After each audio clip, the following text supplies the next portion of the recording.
Good morning. This is Wednesday of our new unit, our survival skills unit in my adolescent reading class.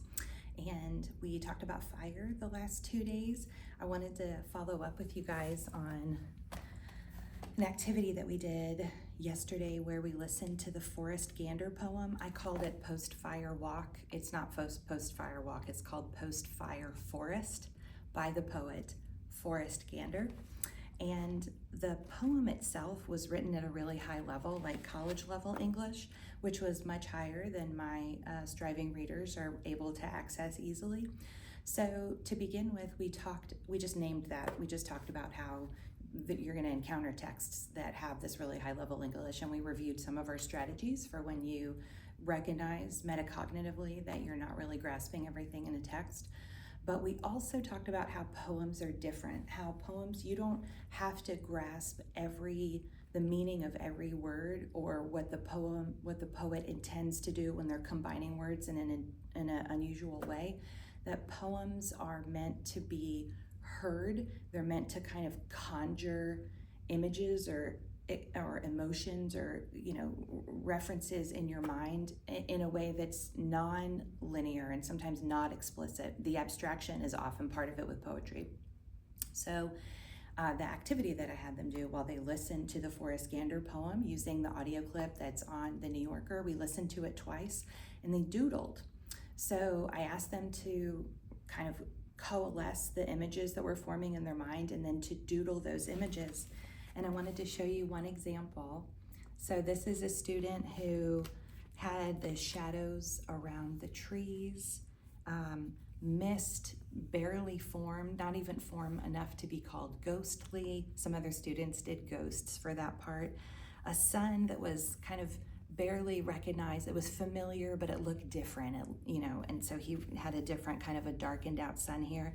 And this I thought was really cool. In the poem, Forrest Gander mentions cinders. I don't know if my student knew what cinders were, but he drew cinder blocks. So that, when I walked around and saw this, that turned into a cool little conversation about what cinder blocks are made of, why they're called cinder blocks.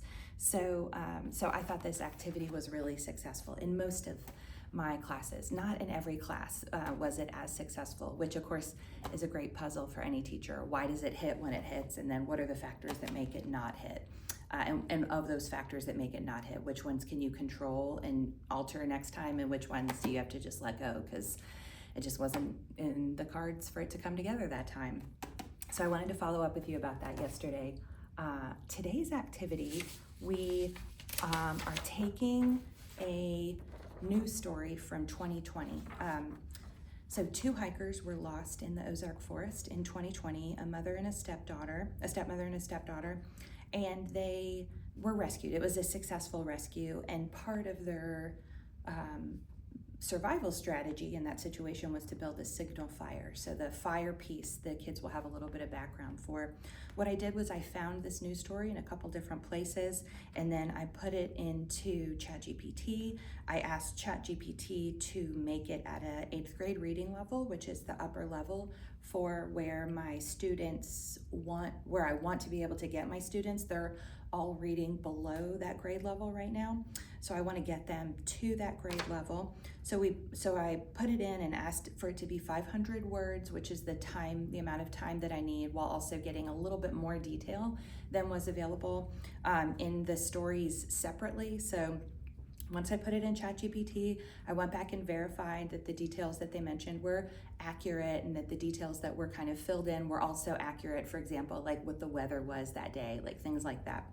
Once I did that, I put some numbers out to the side where I could take data on their reading fluency one by one. This is data that I like to take about every 2 weeks to make sure that for my students on IEPs who have goals to be approximating grade level text by using strategies and employing skills like we talked about, where they're recognizing when they're not getting it and they're starting over again.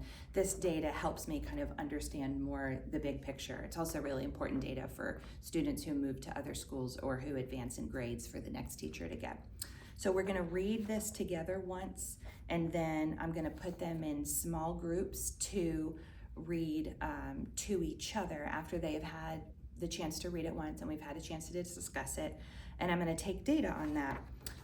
While I'm taking data with the smaller groups, they're going to be working on these comprehension questions. Here is the vocabulary that we previewed yesterday. And then down here is a discussion question for them to talk with a partner and then to write about, and it's just a couple sentences to answer. So this will be an opportunity to check for writing conventions and to practice putting those into place, at least at the sentence level. Also, there's a good chance that we're still gonna have a little bit of time while I'm working with the small groups. Working with small groups, as any teacher can tell you, often goes a little bit slower than you plan for. There's just contingencies there and there's a lot of transitions. So while I'm doing that, they're gonna take these vocab words and they're gonna work on Frayer boxes, at least a version of Frayer boxes. I'm not sure if this is exactly how Frayer boxes go for everybody or how they were first conceived by Frayer. So here's an example. The word itself goes really big in the middle. Up top we have the definition. Over here we have examples of the word. Down here we have non-examples of the word, kind of like antonyms or opposites. And then over here we have a picture. So here's another example that has a little bit more pictures in addition to the words. The word itself in the middle is stout. The definition up here, thick, sturdy, strong. This is an adjective. Examples, a barrel is stout, a bulldog is stout. A non-example would be a baby cat, a kitten, or a baby snake. Like, that's not a stout creature usually. And then here's a picture of kind of a stout fella. So we'll display these afterwards. The students will get to choose which of the vocab words they want to work with. That element of choice tends to give them a little bit more buy-in. And that'll be what we do today.